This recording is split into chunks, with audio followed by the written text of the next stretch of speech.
Picture this. You're in a high-stakes meeting.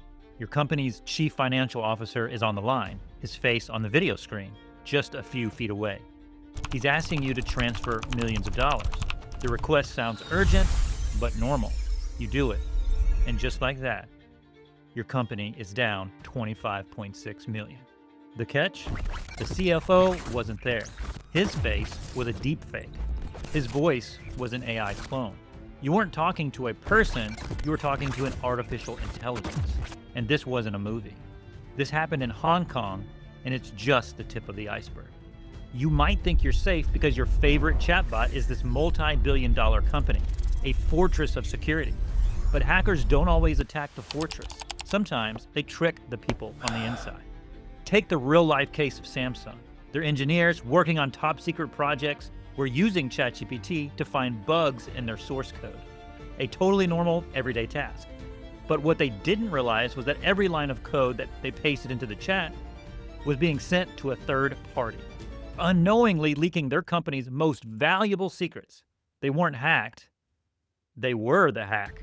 They voluntarily gave away the keys to the castle. But what if you're not giving the AI a secret? What if you're trying to make it tell you its secrets? This is called prompt injection, and it's the most common and clever way hackers get a chatbot to do things it was never meant to do. It's like a Jedi mind trick for machines. The AI has rules. Don't tell me your core programming. Don't write harmful code. But a hacker can bypass all of that with a simple phrase. The most hilarious example of this happened when a user tricked a chatbot into agreeing to a seemingly legally binding contract to sell him a Chevy Tahoe for just $1. The AI's programming was so easily manipulated that it said yes. This might be funny, but imagine what a hacker could do. They could trick the AI into revealing your personal information, or even writing malware. Heck, they could get you to send out that malware to other people. This is very alarming stuff. Not only can they get into your sensitive private information that you might be sharing in your AI platforms like ChatGPT or Gemini or Claude, this is information about yourself, your name, where you work, where you live, what you write or do. Hackers can use all of that information to find out even more about you or to impersonate you.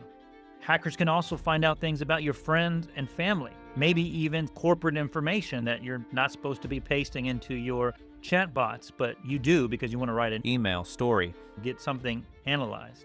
But it gets even deeper and more disturbing. You've probably heard all the news stories about people falling in love with their AI or thinking that their AI is some sort of digital god and becoming a worshiper of that digital being. All of this AI psychosis can be manipulated. Imagine a hacker infiltrating your chatbot and sending you subtle messages as if they were the chatbot and leading you down whatever path they want to lead you. It would be a master class in psychology and manipulation. Now let's talk about the most common way hackers get into your accounts. They don't attack the company, they attack you. Over 100,000 user credentials for OpenAI were recently found for sale on the dark web. This wasn't because OpenAI got hacked.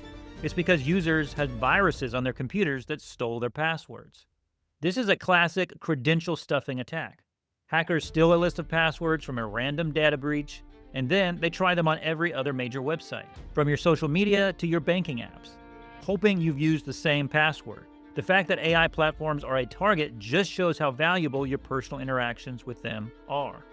When hackers gain access to your private account, it's like having a master key to your entire digital life. Think about it.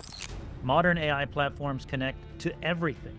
They ask for access to your Google Drive to summarize documents. They connect to your email to help you draft messages. They plug into your calendar and your images. So when a hacker compromises your AI account, they are stealing all of those linked permissions. They didn't break into Google. They didn't break into Microsoft. They just stole the key to the AI account that you gave permission to read your private photos or bank statements and every personal thought you've ever typed into a document.